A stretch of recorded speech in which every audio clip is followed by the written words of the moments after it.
Eh bien bonjour à tous et à toutes, c'est la Ref et aujourd'hui on se retrouve pour une nouvelle vidéo. Aujourd'hui on se retrouve pour un format long sur le tourisme spatial.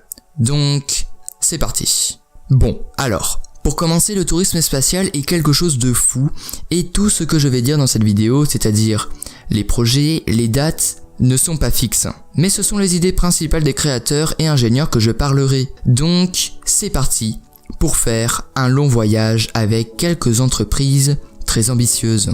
Tout d'abord, qu'est-ce que le tourisme spatial et comment se développe-t-il? Le tourisme spatial est une activité permettant à des civils comme vous et moi de passer la limite de l'espace.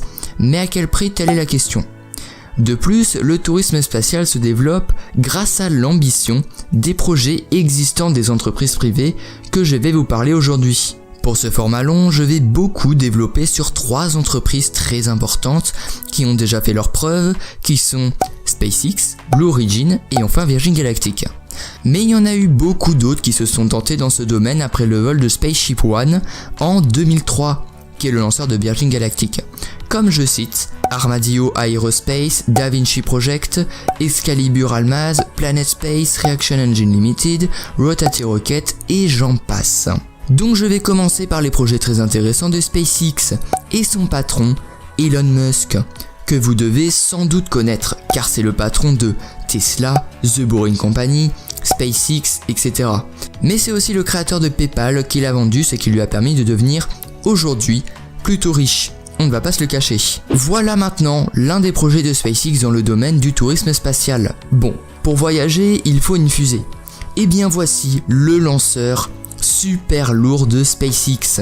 Badass non? C'est le modèle et le design d'aujourd'hui et comme je l'ai dit au début de la vidéo, cela peut changer très vite. Ce lanceur qui se nomme BFR avant d'être nommé par son créateur Spaceship serait divisé en 2 parties. La partie inférieure qui est le booster et qui servirait à propulser ce monstre grâce à 31 moteurs Raptor et qui ferait donc 63 mètres de hauteur, tandis que la partie supérieure serait donc le second étage et logiquement l'endroit susceptible d'emporter des passagers pour des missions habitées et qui ferait 55 mètres de hauteur. Donc ce géant ferait 118 mètres de hauteur, 9 mètres de large avec 31 moteurs Raptor, sachant qu'Elon Musk avait annoncé qu'il ferait plus de 120 mètres de hauteur pour un diamètre de 12 mètres avec 42 moteurs Raptor. Évidemment, tous ces chiffres ont été revus à la baisse.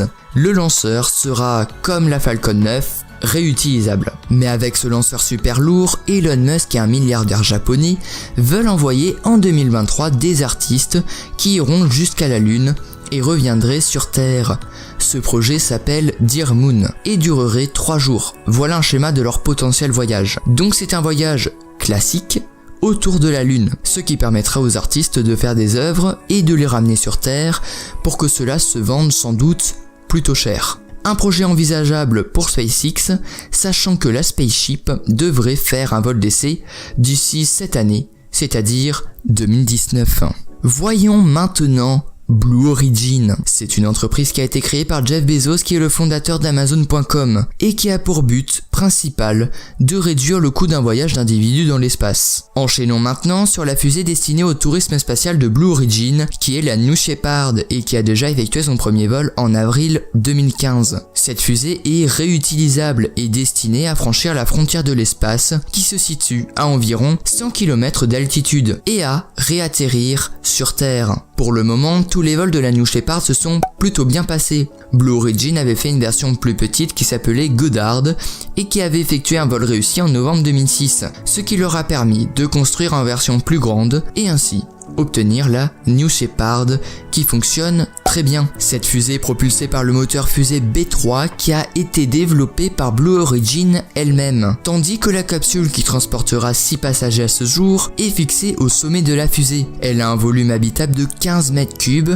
et redescend sur Terre grâce à 3 parachutes et des propulseurs au cas où les choses se passent mal. Elle se pose plutôt en douceur, voilà le déroulement d'un vol. Donc encore une fois, c'est un voyage classique permettant à autrui de voir l'espace de ses propres yeux. Et terminons maintenant avec l'entreprise qui se nomme Virgin Galactic. Tout d'abord, Virgin Galactic est une compagnie du Virgin Group, du milliardaire Richard Branson, qui a pour but de vendre des vols suborbitaux au public, tout comme Blue Origin. Bon, Virgin Galactic prévoit d'envoyer en orbite 5 passagers par an, au coût de 200 000 € chacun, à une altitude de 110 km.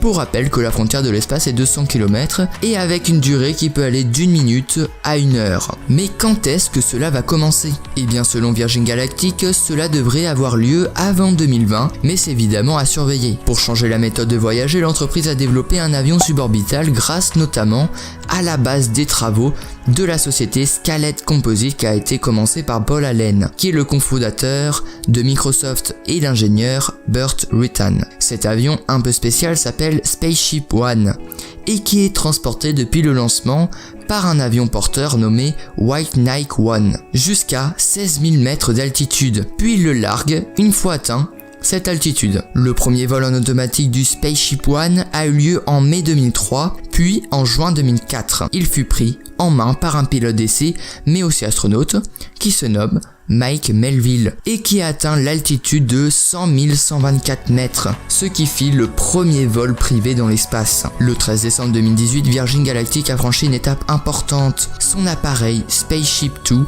a atteint une altitude de 82,7 km. Certes, la frontière de l'espace est normalement admise comme se situant à 100 km d'altitude, mais l'armée américaine considère qu'elle se trouve un peu plus bas, à environ 80,4 km. Donc on peut dire que Virgin Galactic a réussi à aller dans l'espace. Mais sauf que plusieurs accidents se sont produits pour Virgin Galactic. Tout d'abord, le 26 juillet 2017, un test en plein air sur un réservoir de protoxyde d'azote sous pression a provoqué une explosion, ce qui tua 3 ingénieurs et blessant gravement 4 autres. Ce gaz est pourtant utilisé comme oxydant dans les moteurs de Spaceship 2. Il était jusque-là réputé comme sûr. Et le 31 octobre 2014, le vaisseau spatial Spaceship 2 s'écrase dans le désert de Mojave en Californie, tuant l'un des pilotes et blessant grièvement l'autre. Et donc, comme Blue Origin avec son New Shepard, Virgin Galactic souhaite ouvrir son service commercial de tourisme spatial en 2020,